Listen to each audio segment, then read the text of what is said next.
ప్రేమ గుడ్డిదనేది లోకోక్తి గాని ఈ విధంగా అనటం ఆ ప్రేమ మీద అపనిందలు వేయటమే అని నేను అంటాను. ఈ మాటను ఖచ్చితంగా క్రీస్తు ప్రేమకు అన్వయించకూడదు.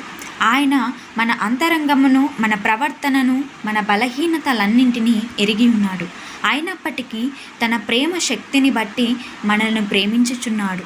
మనము తండ్రితోనూ ఆయన కుమారునితోనూ పరిశుద్ధ సహవాసం కలిగి ఉండకుండా ఆటంకపరిచే మనలోని ప్రతి దాని నుండి మనలను విడిపించటానికి ఆయన తన కార్యము చేయుచున్నాడు. గుడ్డి ప్రేమ వలన నీకు కానీ నాకు కానీ ఏమి ప్రయోజనం? నిశ్చయముగా ఏమీ లేదు. మనలోని దోషాలను ఎరుగని ప్రేమ వలన మనకు ఎలాగో విశ్రాంతి కలుగుతుంది? అసంభవం. మన అసంపూర్ణ స్థితిగతులకు అతీతమైన ప్రేమ మనకు కావాలి. ఆ బలహీనతల నుండి మనల్ని విడిపించే ప్రేమ మనకు కావాలి. ఇలాంటి ప్రేమ క్రీస్తులో ఉన్నది. ఆయన నామానికి మహిమ కలుగునుగాక. ఇలాంటి ప్రేమ మన అంతరంగమును మనకు బహిర్గతం చేస్తుంది కానీ మన అంతరంగంలోని బలహీనతలను ఇతరులకు బహిర్గతం చేయదు.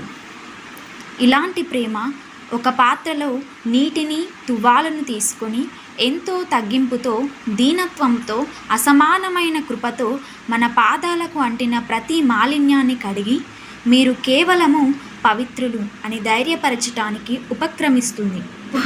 యోహాను సువార్త 13వ అధ్యాయము 10వ వచనం ప్రకారంగా నీకు నాకు అవసరమైన ప్రేమ ఇదే. దేవుని పరిపూర్ణ సేవకుడైన ఆయన హృదయంలో నుండి ఈ ప్రేమను సమృద్ధిగాను శక్తితోనూ పొందుచున్నాము.